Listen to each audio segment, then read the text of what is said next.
প্রতি বছর সারা পৃথিবীতে প্রায় 1.5 বিলিয়নের বেশি টায়ার ব্যবহারের পর বাতিল হিসাবে ফেলে দেওয়া হয়।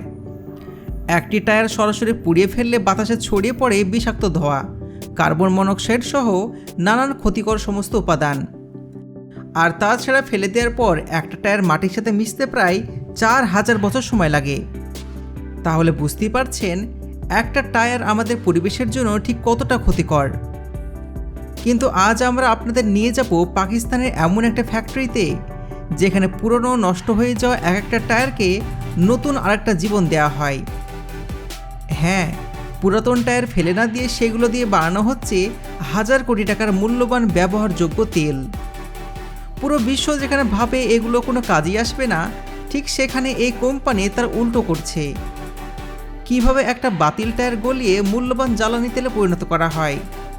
কেউ বাংলার আজকের পর্বে চলুন দেখে নেওয়া যাক টায়ার থেকে এই তেল বানানোর ভিন্নধর্মী এবং রোমাঞ্চকর একটা গল্প।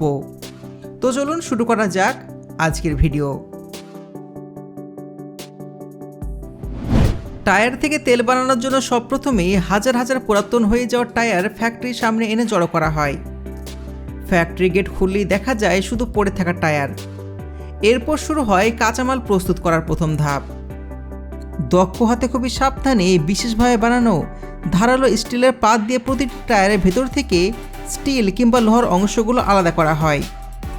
মূলত এই অংশটুকু আলাদা করে এগুলোকে পাঠিয়ে দেওয়া হয় কোনো রিসাইকেল প্ল্যান্টে, যাতে পূর্ণ ব্যবহার করে এগুলো দিয়ে আবার রড কিংবা লোহা বানানো যায়।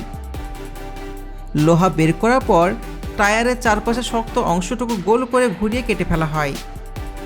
এগুলো কাটা হয় যাতে পরবর্তী ধাপে টায়ারগুলো এক জায়গা থেকে অন্য জায়গায় নেওয়া, মেশিনে ঢোকানো বা অন্যান্য কাজে শ্রমিকদের বাড়তি ঝামেলা পোহাতে না হয়। শত শত শ্রমিকের হাতের ছোঁয়ায় বাতিল টায়ারগুলো চুল্লিতে যাওয়ার জন্য সম্পূর্ণ প্রস্তুত হয়ে যায়।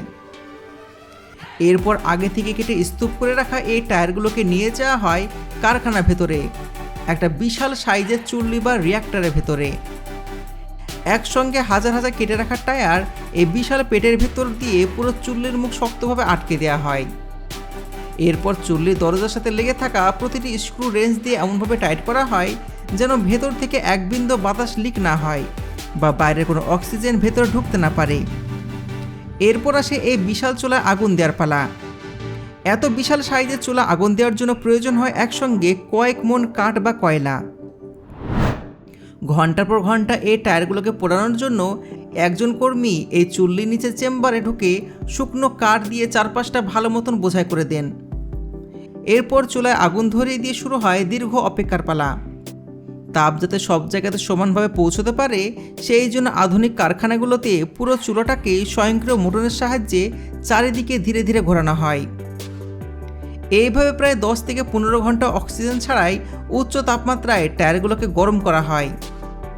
যেহেতু ভেতরে কোনো অক্সিজেন থাকে না, তাই তাপের কারণে টায়ারগুলো সরাসরি পুড়ে ছাই না হয়ে গলে গিয়ে ঘন ধোঁয়ায় পরিণত হয়। বিজ্ঞানের ভাষায় এই প্রক্রিয়াটি অনেকটা প্রেসার কুকারে খাবার রান্না করার মতন। এই ধরনের প্রক্রিয়া উৎপন্ন ধোঁয়া বা বাষ্প বিশাল পাইপলাইনের মাধ্যমে কনসেন্ট্রার বা কুলিং সিস্টেমে গিয়ে পৌঁছায়।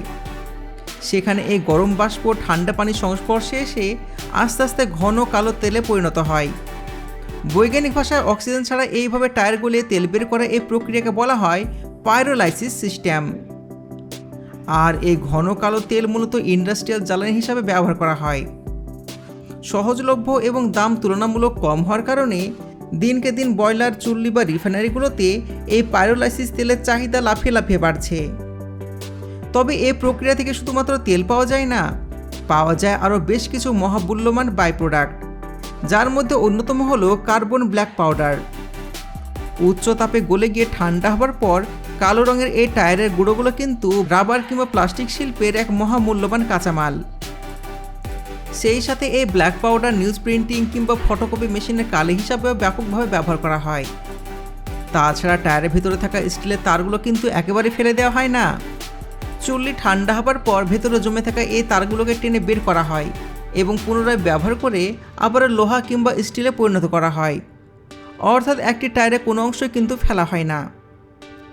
তবে টায়ার দিয়ে তেল তৈরি করা এই প্রক্রিয়ায় কিছু গ্যাস, ধোঁয়া বা বর্জ্য উৎপন্ন হয়, যা সঠিক প্রযুক্তি ও নিয়ন্ত্রণে না থাকলে শ্রমিক ও পরিবেশের জন্য মারাত্মক ঝুঁকির কারণ হতে পারে। টায়ার পাইরোলাইসিস কারখানায় কাজ করা শ্রমিকদের জন্য রয়েছে অনেক স্বাস্থ্য ঝুঁকি। এই প্রক্রিয়া নির্গত গ্যাস, ধোঁয়া ও বাষ্পের সালফার যৌগ, বেনজোন ও অন্যান্য ক্ষতিকর রাসায়নিক থাকতে পারে, যা দীর্ঘমেয়াদে শ্বাসকষ্ট, ফুসফুসের রোগসহ নানা জটিল রোগের অন্যতম প্রধান কারণ। তবে আধুনিক filter, scrubber, gas control system এবং উন্নত নিরাপত্তার মান মেনে চললে এই ক্ষতি অনেকটাই কমানো সম্ভব। এখন আপনার মনে প্রশ্ন জাগতেই পারে, আপনি কি একটা পুরাতন টায়ার ফেলে রেখে তা দিয়ে পরিবেশ দূষণের পক্ষে দাঁড়াবেন, নাকি পাইরোলাইসিস প্রক্রিয়ায় তা দিয়ে তেল তৈরি করাকে সাপোর্ট করবেন? বাস্তবতা হলো, টায়ার এমনি ফেলে রেখে 4000 বছর ধরে দূষণ হতে দেওয়ার চাইতে নিয়ন্ত্রিত ও প্রযুক্তি নির্ভর পাইরোলাইসিস পদ্ধতি তুলনামূলকভাবে অনেক ভালো বিকল্প। পাইরোলাইসিস হয়তো 100% নিখুঁত সমাধান নয়, কিন্তু অবহেলা করে ডাস্টবিনে ফেলে রাখার চাইতে এটি অনেক বেশি দায়িত্বশীল একটা পথ।